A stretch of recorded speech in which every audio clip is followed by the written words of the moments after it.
అందరికీ నమస్కారం. నేను రాజశేఖర్. మేము ఈరోజు కంచి అమ్మవారి దర్శనం కోసం వచ్చాము. యాక్చువల్గా 2 days బ్యాక్ కంచి అమ్మవారి దర్శనానికి వచ్చాము. ఇక్కడ మాకు స్టే చేయడానికి మన హిందూ సత్రం అనేది ఫ్రీగా అవైలబుల్గా ఉంది. చాలామంది ఏంటంటే ఇక్కడికి వస్తే డబ్బులు తీసుకుంటారని వేరే అనుకుంటారు, కానీ అలాంటిది ఏం లేదు. మనకు ఈ యొక్క ధర్మశాస్త్రంలో అకామిడేషనే కాకుండా కొంచెం టిఫిన్ సదుపాయం కూడా కలదు. ఈ సత్రం అనేది మనకు టెంపుల్కి 300 మీటర్ దూరంలో ఉంది. అలాగే గుజరాత్ ధర్మశాలకి పక్కనే ఉంటుంది.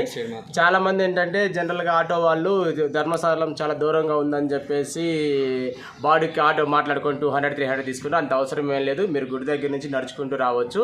ఇక్కడ చాలా మంచి అట్మాస్ఫియర్లో చాలా నీట్గా ఉంటుంది. మీరు 1 day స్టే చేసి ఈ చుట్టుపక్కల 3 days స్టే చేసి ఈ చుట్టుపక్కల ఉన్నటువంటి గుళ్ళన్నీ తిరిగి ప్రశాంతంగా దర్శనం చేసుకోండి. అదేవిధంగా ఇక్కడ మన ధర్మసత్రంలో భోజనం కూడా సదుపాయం కలదు. సో ఈ సదుపాయాన్ని మన హిందువులందరూ ఉపయోగించుకోవాల్సిందని ప్రత్యేకంగా మన ఆంధ్ర వాళ్ళు ఎప్పుడైనా కంచి వచ్చినప్పుడు ఖచ్చితంగా ఇక్కడ స్టే చేయడానికి ప్రయత్నించాల్సిందిగా కోరుచున్నాం.